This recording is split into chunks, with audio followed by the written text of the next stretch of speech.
ಸ್ನೇಹಿತರೆ ನಮಸ್ಕಾರ. Vlog with M L Sampaje ವಿಶೇಷ ಕಾರ್ಯಕ್ರಮಕ್ಕೆ ಸ್ವಾಗತ. ನಾವು ಉತ್ತರ ಭಾರತದ ಪ್ರವಾಸದಲ್ಲಿದ್ದೇವೆ. ಉತ್ತರ ಭಾರತದ ಪ್ರವಾಸ ಯಾಕೆ ಅಂತ ಹೇಳಿದರೆ ಕುಂಭಮೇಳದ ಒಂದು ಸಂದರ್ಭದಲ್ಲಿ ನಾವು ಬಂದಿರುವಂತಹ ಪ್ರವಾಸ. ಮೊದಲು ಕಾಶಿಗೆ ಬಂದ್ವಿ, ಈಗ ಅಯೋಧ್ಯೆಗೆ ಬಂದಿದ್ದೇವೆ. ಅಯೋಧ್ಯೆಯ ಶ್ರೀರಾಮನ ಮೂರ್ತಿಯನ್ನು ನೋಡೋದು ಬಹುತೇಕದ ಎಲ್ಲರ ಭಾರತೀಯರ ಒಂದು ಕನಸಾಗಿರುತ್ತೆ. ಆ ಕನಸನ್ನು ಈಡೇರಿಸಿಕೊಳ್ಳೋದಕ್ಕಾಗಿ, ಅದನ್ನು ಅನುಭವವನ್ನು ನಿಮಗೆ ಕೊಡೋದಕ್ಕಾಗಿ ಇವತ್ತು ಅಯೋಧ್ಯೆಗೆ ಬಂದಿದ್ದೇನೆ. ಯಾವ ರೀತಿಯಾದಂತಹ ಆ ಒಂದು ರಾಮನ ಮೂರ್ತಿಯನ್ನು ಕೆತ್ತನೆ ಮಾಡಲಾಗಿದೆ ಅನ್ನೋದನ್ನು ನಿಮಗೆ ನಾವು ದರ್ಶನದ ಮೂಲಕ, ಅಂದರೆ ಅಲ್ಲಿ ಹೋಗುವ ಸರತಿ ಸಾಲಲ್ಲಿ ನಿಂತು ಆ ಕಷ್ಟವನ್ನು, ಅಂದರೆ ಸರತಿ ಸಾಲು ಅಂದರೆ ಕಷ್ಟ ಅಂತ ಹೇಳಿದರೆ ರಾಮನ ಭಕ್ತರಿಗೆ ಅದು ಕಷ್ಟ ಅಲ್ಲ, ಅದು ಇಷ್ಟ. ಆದರೆ ಆ ಒಂದು ನಡಿಗೆ ಇದೆಯಲ್ಲ, ತುಂಬ ದೂರ ಹೋಗುವಂಥ ನಡಿಗೆ, ಅದನ್ನು ಕೂಡ ವಿವರಿಸ್ತಾ ಜೊತೆಗೆ ರಾಮನ ಮೂರ್ತಿಯನ್ನು ಕೂಡ ನಾವು ತೋರಿಸುವಂತಹ ಪ್ರಯತ್ನವನ್ನು ಮಾಡ್ತೇವೆ. ನೀವೆಲ್ಲಿದ್ದೀರೋ ಅಲ್ಲಿಂದಲೇ ದೇವರನ್ನು ಸ್ಮರಿಸಿಕೊಳ್ಳಿ, ಜೊತೆಗೆ ದೇವರ ಒಂದು ಅನುಗ್ರಹವನ್ನು ಕೂಡ ಪಡೆದುಕೊಳ್ಳಿ. ಜೊತೆಗೆ ಕಮೆಂಟ್ ಬಾಕ್ಸ್ಗಳಲ್ಲಿ ನಿಮ್ಮ ಒಂದು ಪ್ರಾರ್ಥನೆಯನ್ನು ಮಾಡಿಕೊಳ್ಳಿ. ಇವತ್ತು ನಮ್ಮ ಜೊತೆ ಈ ಒಂದು ರಾಮನ ಮೂರ್ತಿಯನ್ನು ನೋಡಲಿಕ್ಕೆ ಹೋಗುವ ಸಂದರ್ಭದಲ್ಲಿ ಶಿವಭಟ್ರವರು ಕೂಡ ಇದ್ದಾರೆ. ಕಾಶಿಯ ಯಾತ್ರೆಯನ್ನು ಮುಗಿಸಿದೀವಿ ಭಟ್ರೆ. ಈಗ ನಾವು ಬಹುತೇಕ ಇನ್ನೊಂದು ಮಹತ್ವದ ಯಾತ್ರೆ ನಮ್ಮದು, ಶ್ರೀರಾಮಚಂದ್ರನ ದರ್ಶನ. ನಾವು ಹೇಳ್ತೇವೆ, ಆತ ನನ್ನ ಪುರುಷೋತ್ತಮರಲ್ಲಿ ಉತ್ತಮ ಪುರುಷ. ಹಾಗಾಗಿ ಭಾರತೀಯರ ಭಾವನೆಯಲ್ಲಿ ಸಾಕಷ್ಟು ಅಡಕವಾಗಿರುವಂಥ ಶ್ರೀರಾಮಚಂದ್ರನ ಒಂದು ಪ್ರತಿರೂಪ ಪ್ರತಿಯೊಂದು ಭಕ್ತರ ಹೃದಯದಲ್ಲಿದೆ. ನೀವೇನು ಹೇಳ್ತೀರಿ? ಆಪದಾಮಪ ಹರ್ತಾರಂ ದಾತಾರಂ ಸರ್ವಸಂಪದಾಂ ಲೋಕಾಭಿರಾಮಂ ಶ್ರೀರಾಮಂ ಭೂಯೋ ಭೂಯೋ ನಮಾಮ್ಯಹಂ. ಜೈ ಶ್ರೀರಾಮ್. ಮೊತ್ತ ಮೊದಲಿಗೆ ಮರ್ಯಾದಾ ಪುರುಷೋತ್ತಮಾದ ಶ್ರೀರಾಮಚಂದ್ರ ಸಪರಿವಾರ ದೇವರ ಪಾದಾರವಿಂದಕ್ಕೆ ಮನಸ್ಸಾ ಪ್ರಾರ್ಥಿಸಿ, ಈ ನಮ್ಮ ಯಾತ್ರೆ ತುಂಬ ಖುಷಿ ಆಯಿತು ನನಗೆ. ಯಾಕೆಂದರೆ ನಾನು ಈ ಯಾತ್ರೆಯನ್ನು ಎಕ್ಸೆಪ್ಟೇ ಮಾಡಿರಲಿಲ್ಲ. ನಾವು ಕುಂಭಮೇಳ ಆಗಿರ್ಬೋದು, ಕಾಶಿ ಯಾತ್ರೆ ಆಗಿರ್ಬೋದು, ಈ ರಾಮನ ಶಕ್ತಿ, ಮರ್ಯಾದಾ ಪುರುಷೋತ್ತಮನ ರಾಮನ ಶಕ್ತಿಯ ಏನು ಅಂತದನ್ನು ಹೇಳೋದು ಇಲ್ಲಿ ನಾವು ಕಲಿಯುಗದಲ್ಲಿ ಈ ಕಾಲದಲ್ಲಿ ಅಯೋಧ್ಯೆಯಲ್ಲಿ ನೋಡ್ಬೋದು ಅಂತ ಹೇಳಲಿಕ್ಕೆ ಇಷ್ಟಪಡ್ತೀನಿ. ತುಂಬ ಅಯೋಧ್ಯೆ ನಿರ್ಮಾಣದ ಸಂದರ್ಭದಲ್ಲಿ ಅಯೋಧ್ಯೆಯನ್ನು ನಿರ್ಮಾಣ ಮಾಡಬೇಕು ಅನ್ನುವಂಥ ಒತ್ತಾಯಗಳಿದ್ದಾಗ, ಅದನ್ನು ನಿರ್ಮಿಸಬೇಕು ಅಂತ ಹೇಳಿದಾಗ ಕೊಟ್ಟಂಥ ನ್ಯಾಯಾಲಯ ಕೊಟ್ಟಂಥ ಆರ್ಡರ್, ಆ ಆರ್ಡರ್ನ ಮೂಲಕ ಇವತ್ತು ನಿರ್ಮಾಣವಾಗ್ತಿರುವಂತಹ ರಾಮನ ಈ ಒಂದು ಭವ್ಯವಾದ ಮಂದಿರ, ಈ ಭವ್ಯವಾದ ಮಂದಿರ ನಾವಿಲ್ಲಿ ಕಾಣ್ಬೋದು. ಒಂದು ನಿಮಿಷ ಶಿವಭಟ್ರನ್ನ ನಾನು ಮಾತಾಡಿಸ್ತೀನಿ. ಅದಕ್ಕೆ ಮೊದಲು ನೋಡಿ, ರಾಮನ ಈ ಭವ್ಯ ಮಂದಿರ ಇನ್ನೂ ಕೂಡ ನಿರ್ಮಾಣ ಹಂತದಲ್ಲಿದೆ. ಈಗ ರಾಮನ ದರ್ಶನಕ್ಕಷ್ಟೇ ಅವಕಾಶ ಇದೆ, ಆದರೆ ರಾಮ ಮಂದಿರ ನಿರ್ಮಾಣ ಅನ್ನೋದು ಪರಿಪೂರ್ಣ ಆಗಬೇಕಾದ್ರೆ ಇನ್ನೂ ಕೆಲವು ವರ್ಷಗಳು ಬೇಕಾಗ್ತದೆ. ಏನು ಹೇಳ್ತೀರಿ ಶಿವಭಟ್ರ ಇದ್ರ ಬಗ್ಗೆ? ಈ ರಾಮ ಮಂದಿರ ಕೋರ್ಟ್ ತೀರ್ಪು ಮಹತ್ತರವಾದ ತೀರ್ಪು. ಅದು ನಾನು ಅನ್ಸ್ಕೊಳ್ತೀನಿ, ಕೋರ್ಟ್ ತೀರ್ಪು ಅನ್ಸಲ್ಲ ನನಗೆ. ನಮ್ಮ ಹಿಂದೂ ಧರ್ಮಕ್ಕೆ ಸಾಕ್ಷಾತ್ ಶ್ರೀರಾಮನೇ ಈಗ ನ್ಯಾಯಾಲಯದಲ್ಲಿ ಜಯ ಕೊಡಿಸಿದ್ದಾನೆ ಅಂತ ಹೇಳ್ಕೊಳ್ತೀನಿ ನಾನು. ಸಾಕ್ಷಾತ್ ಶ್ರೀರಾಮನೇ ಕೊಟ್ಟಿರೋದು. ಅದು ನಮ್ಮ ಹಿಂದೂ ಧರ್ಮದ ಭಕ್ತಿ ಭಾವನೆಗೆ, ಭಕ್ತರಿಗೆ ಅನುಗ್ರಹ ಮಾಡಿರುವಂಥದ್ದು ಅಂತ ಹೇಳ್ಕೊಳ್ತೀನಿ. ಸೊ ಹೌದು, ಈಗ ದರ್ಶನ ಕೊಡ್ತೇನೆ ಅಂತೇಳಿ 500 ವರ್ಷದಿಂದ ನಾವು ಯಾರು ತುಂಬ ಕಷ್ಟಪಡ್ತಾ ಇದ್ವಿ. ಏನೋ ಇರ್ಬೋದು, ಅದು ಧರ್ಮ ಏನೋ ಹಿನ್ನೆಲೆ ಇರ್ಬೋದು ಅದರ ಆದಂಥದ್ದು. ಆದರೆ ಈ ಇದರಲ್ಲಿ ಕಲಿಯುಗದಲ್ಲಿ ನಾನು ಬಂದು ನಿಮಗೆ ದರ್ಶನ ಕೊಡ್ತೇನೆ ಅಂತ ಹೇಳುವಂಥದ್ದು ಶ್ರೀರಾಮನೇ ಸಂಕಲ್ಪ ಮಾಡಿದ್ದ ಅನಿಸುತ್ತೆ ನಮಗೆ. ಹೌದು. ಹಾಗೆ ಇಲ್ಲಿಗೆ ಯಾತ್ರೆ ಬರುವಂಥ ಸಂದರ್ಭದಲ್ಲಿ ಈಗ ಯಾವ ಥರದ ಅನುಭವಗಳಾಯಿತು? ಯಾಕಂದರೆ ನಾವಿನ್ನು ಸ್ಟಾರ್ಟ್ ಮಾಡಬೇಕು, ಮುಖ್ಯ ಮಂಟಪದ ಹತ್ರ ಹೋಗಬೇಕಾಗಿದೆ. ಆದರೆ ಯಾವ ಥರ ಇದೆ ಅಂತ ನಿಮಗೇನಾದರೂ? ನನಗೇನು ಕಾಶಿಯಲ್ಲಿ ನಾವು ನೋಡಿದ್ವಿ ಹೇಗಿತ್ತು ದರ್ಶನ ಅಂತ ಹೇಳುವಂಥದ್ದು, ಕ್ಯೂ ಎಲ್ಲ ನೋಡಿದ್ವಿ. ಆದರೆ ಶ್ರೀರಾಮನ ಸನ್ನಿಧಾನದಲ್ಲಿ ಮರ್ಯಾದಾ ಪುರುಷೋತ್ತಮ ಶ್ರೀರಾಮನ ಅದು ಯಾವುದೂ ಇಲ್ಲ. ನಮ್ಮ ಪ್ರಧಾನಮಂತ್ರಿ ಮೋದಿಜಿಯವರು ಏನು ಸಂಕಲ್ಪ ಮಾಡಿದರು, ಅಯೋಧ್ಯ ರಾಮತೀರ್ಥ ಟ್ರಸ್ಟ್ನವ್ರು ಏನು ಸಂಕಲ್ಪ ಮಾಡಿದ್ರು, ಅದೇ ರೀತಿ ಭಕ್ತರಿಗೆ ಮುಕ್ತ ಅವಕಾಶ ದರ್ಶನದಲ್ಲಿ. ಏನು ಗಂಟೆಗಟ್ಟಲೆ ಕ್ಯೂ ಅಂತ ದರ್ಶನ ಎಲ್ಲರಿಗೂ ಸಿಗಬೇಕು ಅಂತ ಹೇಳೋ ದೃಷ್ಟಿಯಲ್ಲಿ, ದರ್ಶನ ಫ್ರೀಯಾಗಿ ಸಿಗಬೇಕು ಅಂತ ಹೇಳೋದಂದ್ರೆ ಒಂದಷ್ಟು ವ್ಯವಸ್ಥೆಗಳನ್ನು ಮಾಡಿದ್ದಾರೆ.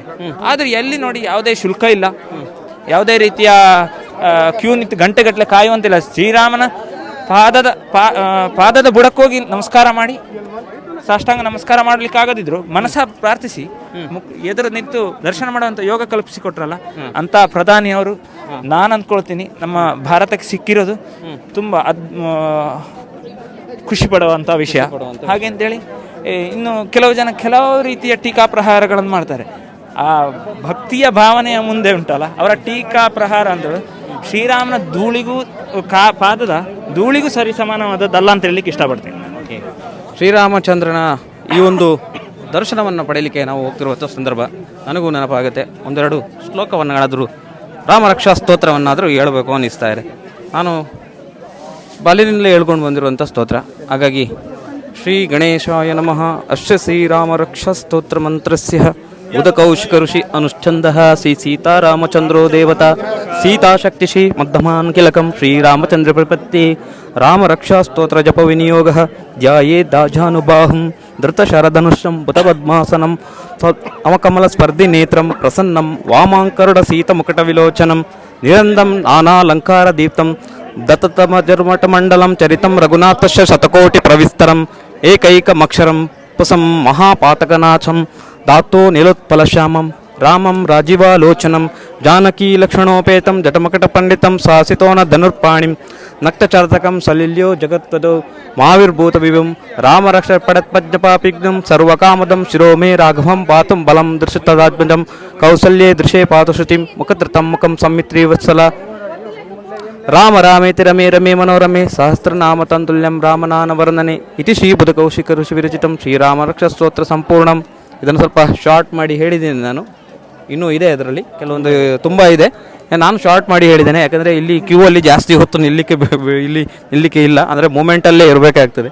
ಹಾಗಾಗಿ ಒಟ್ಟಿನಲ್ಲಿ ಶಿವಭಟ್ರೆ ಇವತ್ತಿನ ಒಂದು ಈ ಯಾತ್ರೆ ಸಂಪೂರ್ಣ ಆಯಿತು ಅಂತ ನಾನು ಭಾವಿಸ್ತೇನೆ. ಮತ್ತೆ ನಾನು ಇನ್ನೊಂದು ಹೇಳಕ್ಕೆ ಇಚ್ಛೆ ಪಡ್ತೀನಿ.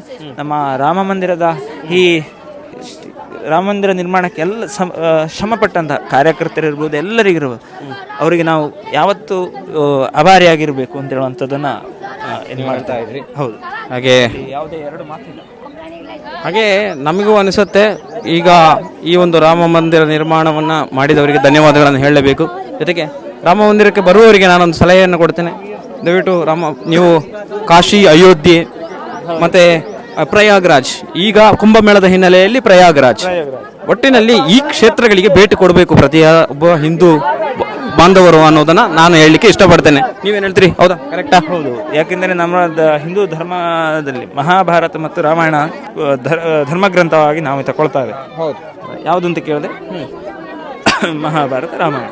ಅದೇ ರೀತಿ ಆ ರಾಮಕ್ಷೇತ್ರವೂ ಅಷ್ಟೇ ಶ್ರೀಮನ್ ಮಹಾವಿಷ್ಣುವೇ, ತ್ರಿಮೂರ್ತಿಗಳಲ್ಲಿ ಒಂದಾದ ಶ್ರೀ ಮಹಾವಿಷ್ಣುವೇ ಅವತರಿಸಿದ್ದು ಶ್ರೀರಾಮನಾಗಿ. ನಮಗೆ ಕ್ಷಣಿಕ ಅವನು ಈ ರಾಮ ಅವತಾರ ಮಾತ್ರ, ನಮಗೆ ಲೋಕ ಜನರಿಗೆ ಒಂದು ಸಂದೇಶವನ್ನು ಸಾರಲಿಕ್ಕೋಸ್ಕರ ರಾಮ ಅವತಾರ, ರಾಮನ ಅವತಾರದಲ್ಲಿ ರಾಮನ ಏನು ಮರ್ಯಾದಾ ಪುರುಷೋತ್ತಮನ ಏನು ಹಾಕಿಕೊಟ್ಟಂಥ ಮಾರ್ಗ ಏನಿದೆ, ಅವನ ರಾಮರಾಜ್ಯದ ಚಿಂತನೆ, ಅದನ್ನೆಲ್ಲ ನಾವು ಅದಕ್ಕೆ ಏನಿಲ್ಲದ್ರೆ ಎಷ್ಟೆಷ್ಟು ಕೆಲವನ್ನಾರು ಅನುಸರಿಸಿ ಜೀವನದಲ್ಲಿ ಪಾಲಿಸಬೇಕು ಅಂತ ಹೇಳುವಂತ. ನಾನು ಸುಮ್ಮನೆ ಬಾಯಿಗೆ ಆಡಂಬರಕ್ಕೆ ನಮ್ಮ ಬಾಯಿ ಚಪಲಕ್ಕೋಸ್ಕರ ರಾಮನ ಭಕ್ತರಾಗಿದ್ದೀವಿ ಓಕೆ ಅಂತೇಳಿ ಮಾತಾಡೋದು ನನಗೆ ಅಂತೂ ಇಷ್ಟಪಡಲ್ಲ. ಆ ಮರ್ಯಾದಾ ಪುರುಷೋತ್ತಮನ ಅನುಗ್ರಹ, ರಾಮನ ಎಲ್ಲ ಸಂದೇಶವನ್ನು ತಿಳ್ಕೊಂಡು ಅವನ ಕೆಲವೊಂದು ನಡತೆಗಳನ್ನಾರು ನಾವು ಪಾಲಿಸಿ ಆ ರಾಮನ ಅನುಗ್ರಹಕ್ಕೆ ಪಾತ್ರ ಆಗುವ ಅಂತ ಹೇಳಲಿಕ್ಕೆ ಇಷ್ಟಪಡ್ತೇನೆ.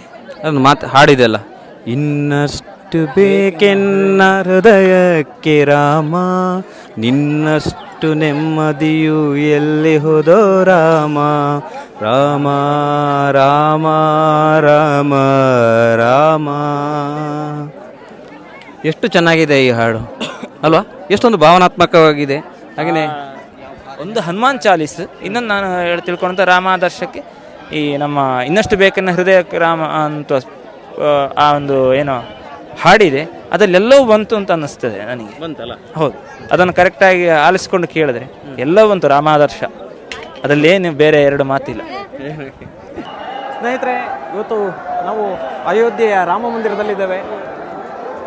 ಎಲ್ಲರೂ ಇದ್ದಾರೆ, ನಮ್ಮ ಜೊತೆ ಶಿವಭಟ್ರಿದ್ದಾರೆ, ಹಾಗೆ ಪ್ರತಿಯೊಬ್ಬರು ಕೂಡ ನಮ್ಮ ಜೊತೆ ಇದ್ದಾರೆ. ಈಗ ನಾವು ರಾಮನ ಒಂದು ಮೂರ್ತಿಯನ್ನು ನೋಡಲಿಕ್ಕೆ ಕೊಡ್ತಾ ಇದ್ದೇವೆ. ತುಂಬ ರಶ್ ಇದೆ. ಈ ರಶ್ಶಿನ ಮಧ್ಯೆ ಕೂಡ ಸಾಕಷ್ಟು ಸವಾಲನ್ನು ತೆಗೆದುಕೊಂಡು ಹೋಗ್ತಾ ಇದ್ದೇವೆ. ಫುಲ್ ರಶ್ ಇದೆ, ನೋಡ್ಬೋದು ನೀವು. ಜೈ ಶ್ರೀರಾಮ್, ಜೈ ಶ್ರೀರಾಮ್, ಜೈ ಶ್ರೀರಾಮ್, ಜೈ ಶ್ರೀರಾಮ್, ಜೈ ಶ್ರೀರಾಮ್, ಜೈ ಶ್ರೀರಾಮ್,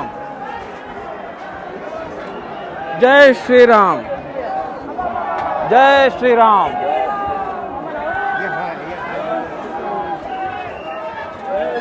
ಜೈ ಶ್ರೀರಾಮ್. ಆಂಜನೇಯನ ಒಂದು ಸ್ಟ್ಯಾಚು, ಇದಕ್ಕೆ ನಾವು ಕೈಯನ್ನು ಮುಗಿತಾ ಇದ್ದೇವೆ. ಹಾಗೆ ರಾಮನನ್ನು ಕೂಡ ನಾವು ನೋಡ್ತೇವೆ. ಹಾಗೆ ಹಿಂದೆ ವ್ಯೂಸ್ ಒಮ್ಮೆ ನೋಡಿಬಿಡಿ, ಸಿಕ್ಕಾಪಟ್ಟೆ ಜನ ಇದ್ದಾರೆ. ಕ್ಯೂ ಅಂತ ಹೇಳಿದರೆ ಕ್ಯೂ, ಸಿಕ್ಕಾಪಟ್ಟೆ ಕ್ಯೂ ಇದೆ. ಶಿವ ಭಟ್ರೆ ಹುಷಾರು, ಗಟ್ಟಿ ನಿಂತುಕೊಳ್ಳಿ. ಶಿವ ಭಟ್ರೆ ಇದ್ದಾರೆ ನಮ್ಮ ಜೊತೆ, ಅಚ್ಚು ಅವರು ಇದ್ದಾರೆ. ಅವರಿಗೊಂದು ಬರಬೇಕು ಅಂತ ಆಸೆ ಇತ್ತು, ಕೊನೆಗೂ ಅವರ ಕನಸು ಈಡೇರ್ತಾ ಇದೆ. ಏನಾಗ್ತಿದೆ, ಖುಷಿ ಆಗ್ತಾಯಿದೆ ಅಚ್ಚು. ತುಂಬ ರಶ್ ಅಲ್ಲ? ಎಸ್, ಬಟ್ ಇದರ ಒಳಗೆ ನೋಡ್ಕೊಳ್ಳಿ, ಕಾಲು ಒಳಗಡೆ ಹೋದರೆ 5-6 ಕಿಲೋಮೀಟರ್ ನಡೆದು ಬಂದಿದ್ದೇವೆ ನಾವು. ರಶ್ಶು ಅಂದರೆ ರಶ್ ಇಲ್ಲಿ. ಹೌದು, ಇಲ್ಲಿ ನೋಡ್ಕೊಳ್ಳಿ, ಇಳಿಯುವಾಗ ಮೆಟ್ಟಲಿದೆ. ಜೈ ಶ್ರೀರಾಮ್, ಜೈ ಶ್ರೀರಾಮ್, ಜೈ ಶ್ರೀರಾಮ್, ಜೈ ಶ್ರೀರಾಮ್, ಜೈ ಶ್ರೀರಾಮ್, ಜೈ ಶ್ರೀರಾಮ್, ಜೈ ಶ್ರೀರಾಮ್, ಜೈ ಶ್ರೀರಾಮ್, ಜೈ ಶ್ರೀರಾಮ್, ಜೈ ಶ್ರೀರಾಮ್, ಜೈ ಶ್ರೀರಾಮ್, ಜೈ ಶ್ರೀರಾಮ್, ಜೈ ಶ್ರೀರಾಮ್, ಜೈ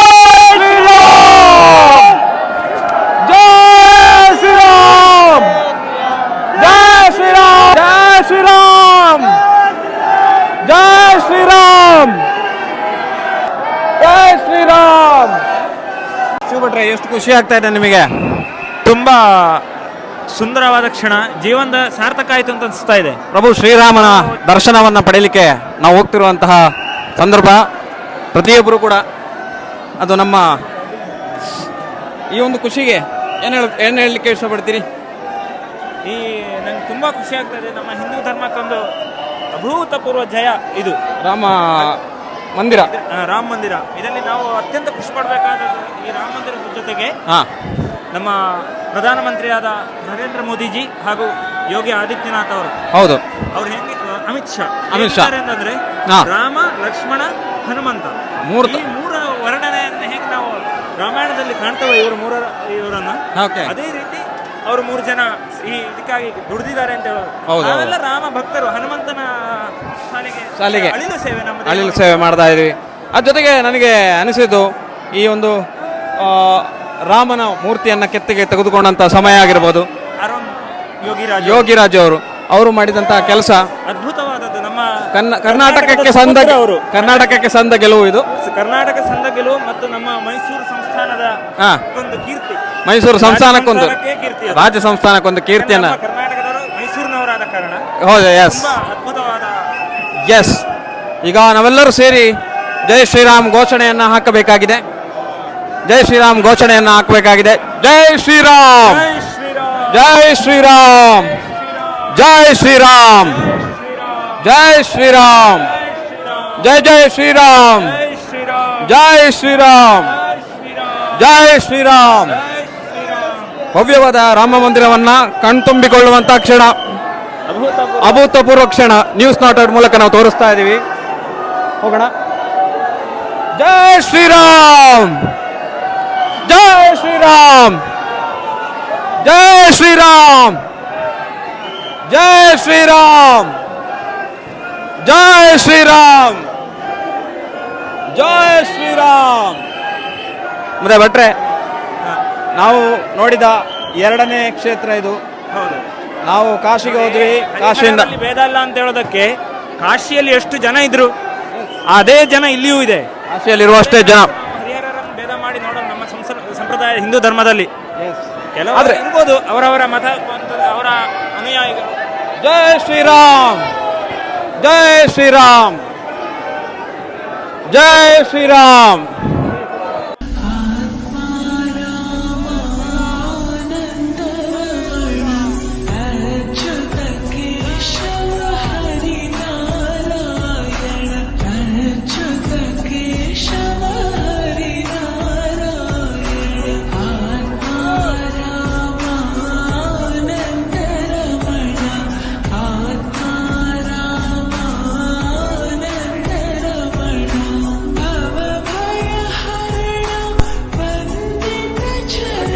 ಇವತ್ತಿನ ಅಯೋಧ್ಯೆಯ ಎಪಿಸೋಡನ್ನು ಬಹಳ ಚೆನ್ನಾಗಿ ಮಾಡಿಕೊಟ್ಟಿದ್ದೀವಿ ಅನ್ನುವಂಥ ಭಾವನೆ, ಒಂದು ಖುಷಿ ನಮಗೆ ಇದೆ. ಹಾಗೆ ಈ ಕಾರ್ಯಕ್ರಮವನ್ನು ನೋಡ್ತಿರುವವರೆಲ್ಲರೂ ಕೂಡ ಕಮೆಂಟ್ ಬಾಕ್ಸ್ಗಳಲ್ಲಿ ತಮ್ಮ ಅಭಿಪ್ರಾಯಗಳನ್ನು ತಿಳಿಸಬಹುದು. ಜೊತೆಗೆ ಮುಂದಿನ ನಮ್ಮ ಪ್ರಯಾಣದ ವಿಡಿಯೋಗಳನ್ನು ಕೂಡ ನಮ್ಮ ನ್ಯೂಸ್ ನಾಟ್ ಔಟ್ ಚಾನಲ್ನಲ್ಲಿ ಅಪ್ಡೇಟ್ ಮಾಡ್ತಾ ಇರ್ತೀವಿ. ಮುಂದೆ ಇನ್ನಷ್ಟು ವಿಡಿಯೋಗಳು ಬರಲಿಕ್ಕಿದ್ದಾವೆ. ಹಾಗೆ ದಯವಿಟ್ಟು ಎಲ್ಲರೂ ಕೂಡ ನಮ್ಮನ್ನು ಸಬ್ಸ್ಕ್ರೈಬ್ ಆಗಿ, ಜೊತೆಗೆ ಫಾಲೋ ಮಾಡಿ, ಇನ್ನಷ್ಟು ಉತ್ತರದ ಕೌತುಕವನ್ನು, ಧಾರ್ಮಿಕ ವಿಚಾರಗಳನ್ನು ನಿಮಗೆ ತಿಳಿಸುವಂಥ ಪ್ರಯತ್ನವನ್ನು ಮಾಡ್ತೇವೆ. ಧನ್ಯವಾದಗಳು ಶಿವಭಟ್ರೆ, ನಿಮಗೆ ಇಷ್ಟೊತ್ತು ನಮ್ಮ ಜೊತೆ ಮಾತಾಡಿದ್ರಿ. ನಮಸ್ಕಾರ. ಹಾಗೆಯೇ ಶಿವಭಟ್ರು ಒಂದು ಪ್ರಸಾದ ಇಟ್ಕೊಂಡಿದ್ದಾರೆ ರಾಮನ ಸನ್ನಿಧಿಯಿಂದ, ರಾಮ ಪ್ರಸಾದ ನೋಡಿ, ಅಲ್ಲಿಂದಲೇ ಕೈ ಮುಗಿರಿ. ಇದು ರಾಮನ ಸನ್ನಿಧಾನದ ಎದುರಿದ್ದಂತಹ ಒಂದು ಹೂವನ್ನು ಕಂಬದಲ್ಲಿ ಇದ್ದದನ್ನ ಇವರು ತಗೊಂಡಿದ್ದಾರೆ. ಹಾಗಾಗಿ ಅದು ಕೂಡ ದೊಡ್ಡ ಒಂದು ಸೌಭಾಗ್ಯ, ನಿಮಗೆ ಸಿಕ್ಕಿದ ಅದೃಷ್ಟ. ಅಲ್ಲಿ ನಮ್ಮ ಯಾತ್ರೆಯಲ್ಲಿ ನಮಗೆ ಪ್ರಸಾದ ಸಿಗ್ಲಿಲ್ಲ ಅಂತ ಆಗಿಲ್ಲ. ಯಾವ ಈ ಯಾತ್ರೆ ಮಾಡಿದಲ್ಲಿ ಎಲ್ಲರಿಗೂ ದೈವಾನುಗ್ರಹ ಇದೆ ಅಂತ ಹೇಳೋದಕ್ಕೆ ಒಂದು ತುಂಬಾ ಸಾಕ್ಷಿ ಇದೆ ಆಯ್ತಲ್ಲ. ಹಾಗೆ ಓಕೆ, ಧನ್ಯವಾದಗಳು, ನಮಸ್ಕಾರ.